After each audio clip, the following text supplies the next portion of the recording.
So you're talking about some obesity, huh? I see you talking about some of that stuff.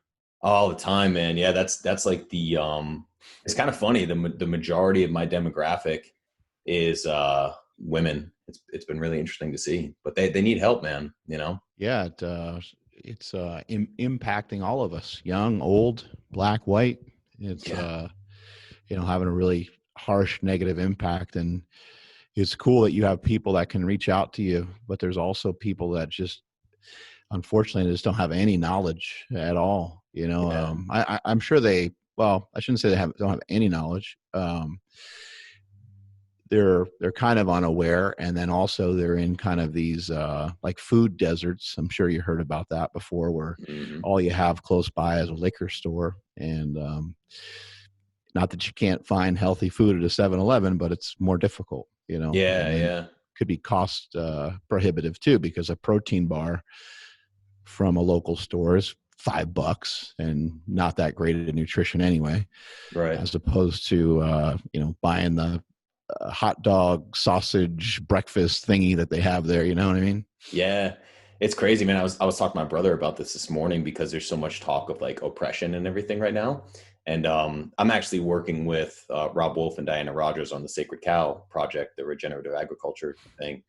But I was talking about that because Rob and I had a conversation about that like 4 years ago, man, where we were just talking about these inner city kids where there's all these behavioral problems and crime and all this stuff. And you're like, well, if you're 13 years old and you've never eaten a vegetable in your life because you're in a food desert, like you got no chance, man. And then you talk about like the big food companies, like Hispanic kids living in like, poorer neighborhoods, they see like 4 times more commercials for like sugary cereals and soft drinks than white kids in the suburbs do. It's like really crazy.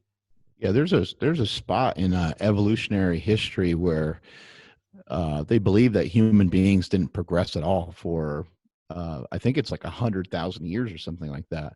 And there's many theories on why they didn't progress. Like they literally just didn't make progress. They had the same brain, they had all the same tools that created the cell phone that's in my hands here. They had all Yeah. the same tools that created an iPhone, but they didn't make clothes or anything yet, and so the world was kind of frozen for a period of time. But it probably had to do with their safety, probably had to do Yeah. with survival. And if you have young children that are worried about their survival, or people that are worried about what the police are going to do to them, and or what the environment's going to do to them, or how society is going to judge them, then even for you and I, who this is a huge passion for us, it's like, I mean, imagine if we thought life was if we thought life was kind of worthless, like if you're given a diagnosis, you got 1 year to live, I would imagine that you and I would eat more pizza,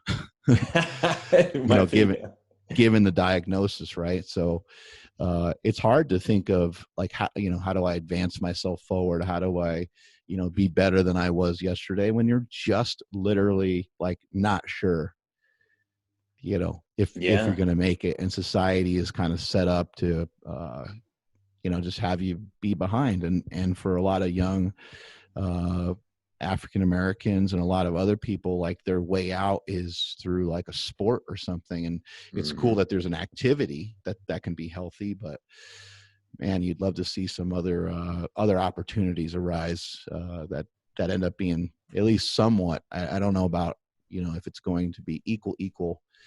It'll take a long time, I guess, to get to that, but that would be a cool place to get to.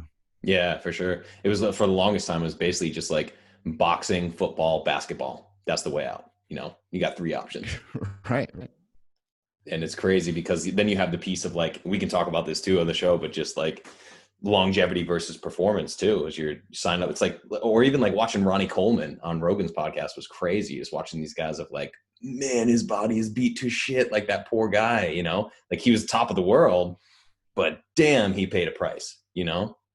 Yeah, and Ronnie Coleman, unfortunately, he gets painted in a picture of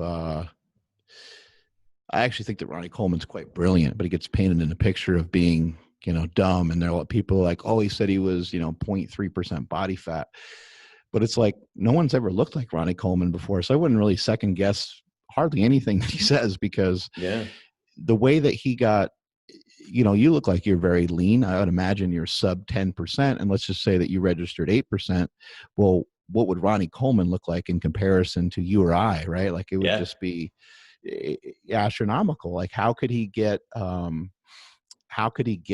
tested properly? So like the test, what he said or what he recorded actually may have been true. And then people are like, oh, you need 2% or 3%, body fat to survive. It's like, well, I don't know. That's old information that we used to think. Maybe there's truth to that, but no one's ever looked like Ronnie Coleman before. So maybe he's going to show us a different way. And also maybe he legitimately like registered that.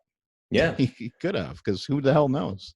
Well, think about it too, man. That's another conversation I've had with Rob is, I mean, I'm quite convinced at this point. I love this. We just like jumped in. I'm recording, by the way, so let's use this. Yeah, I'm fine with whatever you want. Yeah. Cool, man. You could use it all, man. I'm open book.